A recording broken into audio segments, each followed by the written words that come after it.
भारती मध्य प्रदेश के प्रदेश अध्यक्ष चौधरी नारायण सिंह द्वारा 9 मसाला रेस्टोरेंट में प्रेस वार्ता का आयोजन किया गया। मध्य प्रदेश सरकार की दमनकारी सहकारी नीतियों के विरोध में सहकार भारती 2 जनवरी 2023 को प्रदेश स्तरीय धरना आंदोलन भोपाल में करने जा रहा है। संघर्ष और आगे भी चलेगा।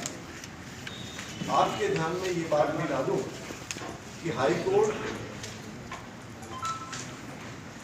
मध्य प्रदेश के द्वारा आदेश करने के बाद भी चुनाव नहीं करवाए जा रहे हैं। कहीं कहीं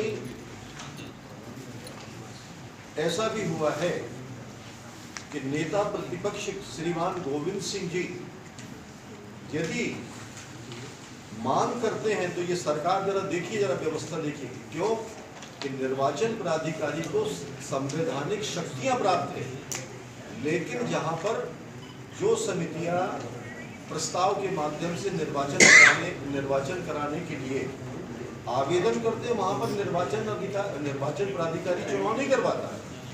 लेकिन गजब की बात है, ये दोनों ही दल कैसे मिले हैं और सहकारिता के साथ कैसा खिलवाड़ हो रहा है कि गोविंद सिंह की एक ओर हाईकोर्ट के आदेश के बाद भी चुनाव नहीं कराए जा रहे हैं और दूसरी ओर गोविंद सिंह जी की समिति में वो केवल प्रस्ताव देते हैं और तत्काल उनकी समिति में चुनाव संपन्न कराया जा सकता है। तो मजे की बात है कि सहकारिता जो स्वतंत्र है, जिन पर शासन का कोई अधिकार नहीं, कोई देना लेना नहीं है, लेकिन इन संस्थाओं में सहकारिता का भी सहकारीकरण कर दिया गया है। हम इसका जोर विरोध करते हैं और शासन को चेतावनी देते हुए उनसे एक बात आपके माध्यम से बात करते हैं कि बहुत शीघ्र ही चुनाव करवाए जाए। आपके ध्यान में आया होगा कि परसों इन्होंने एक बिल पारित किया है कि उन समितियों में एक प्रशासक बिठाला जाएगा और केवल 3 और 4 किसानों को या 5 किसानों को सहायक के रूप में बिठाला जाएगा। ये केवल धोखा देने वाली बात है, लोगों को भरमाने वाली बात है। सच बात ये है कि सहकारिता के अविलंब चुनाव कराने की घोषणा करनी है। कोर्ट के कुछ आदेशों से चुनाव हुए, कुछ आदेशों से चुनाव नहीं हुए।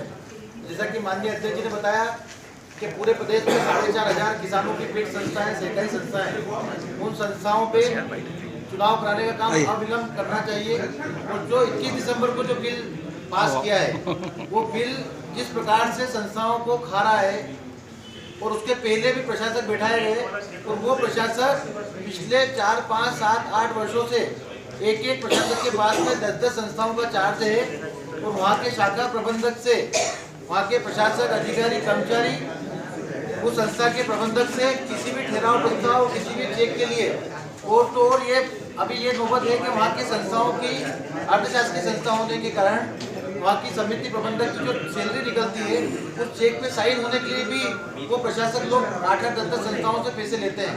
तो इस प्रकार से एक प्रशासक के पास में 8-8, 10-10 संस्थाओं का चार्ज है।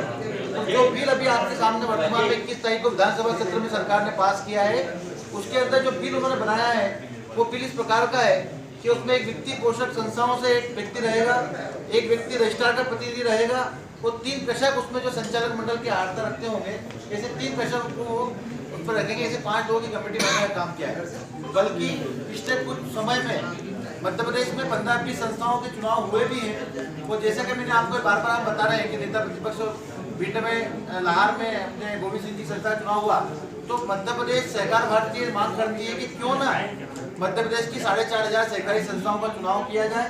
उसी प्रकार मत्स्य महासंघ में, जैसे कि माननीय हमारे प्रधानमंत्री मोदी जी और आप सबको जानकारी होगी, सबसे बड़ा राजस्व का जो हमारा एक मध्य प्रदेश और नहीं पूरे भारत के अंदर जो राजस्व का मछली पालन का रहता है, उसमें मत्स्य महासंघ की 2600 संस्थाओं को इस सरकार ने बाहर का रास्ता दिखा दिया। वो बड़ी संस्थाओं के माध्यम से उस मत्स्य महासंघ का चुनाव नहीं किया गया। तो मत्स्य महासंघ में 2600 संस्थाओं को भी बाहर कर दिया गया, उनकी सदस्यता समाप्त कर दी गई। इस प्रकार की सरकार की जो कृत्य अभी आपके सामने हमने आपको बताए।